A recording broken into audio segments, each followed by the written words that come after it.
What's going on, everybody? Justin Fensterman back with you with another fantasy football stock watch as we hit the home stretch of the 2020 fantasy football season. You're almost there. Keep grinding, keep working, and that title will fall right into your arms. You'll be able to bask in all of its glory. Let's go over some of the players trending up and down when it comes to fantasy football. First on the up and up, let's start with Jonathan Taylor. As it was said by some heading into the year, Taylor will eventually hit his stride, and in his last 3 games, he has been very impressive and has hit that stride. Since his Week 10 disastrous matchup against the Titans, Taylor has rushed for at least 90 yards in each of his last 3 games. He has scored 3 times in his last 2 weeks. While he didn't get as many carries as he did in Weeks 11 and 14, in Week 13, he had 91 yards on the ground and 44 yards in the air versus the Texans. His matchup in Week 15. You can even run on the Texans, and this sets up for another great spot for Taylor.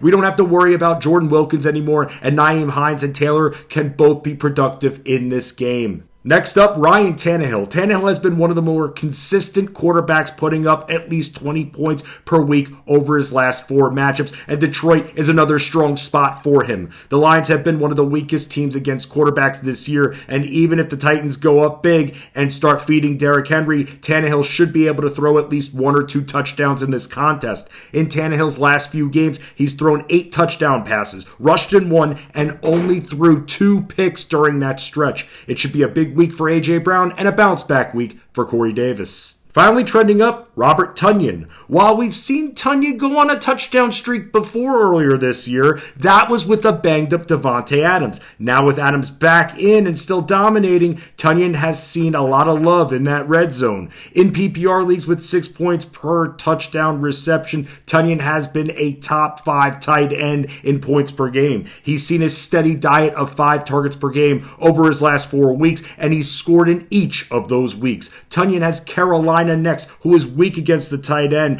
and he should be able to continue to get targeted. Detroit was one of the better teams against defending the tight end this year, and Tonyan caught all 5 of his targets. In fact, he has caught all 5 of his targets in 3 of his last 4 weeks.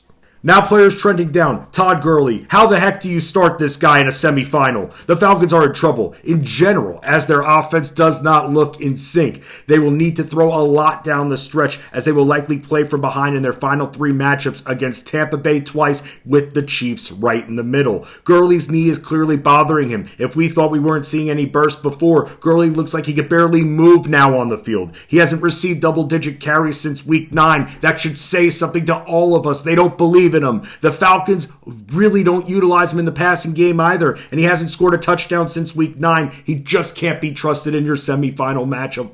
Next up, same team, Hayden Hurst. Even with Julio Jones hurt, Hurst has still not been able to take advantage. 2 receptions in the last couple of weeks just won't cut it. After going through a period where he was receiving 6 to 8 targets per game, Hurst has seen 8 just once in his last 4 matchups. Matt Ryan's struggles are part of the problem, but you would think with Julio out, their run game also not being utilized as much, Hurst should benefit, right? But instead, he is just part of that long list of untrustworthy tight ends. Even in a good matchup against Tampa, who is weak against tight ends, he is still a very hard player to depend on with your season on the line.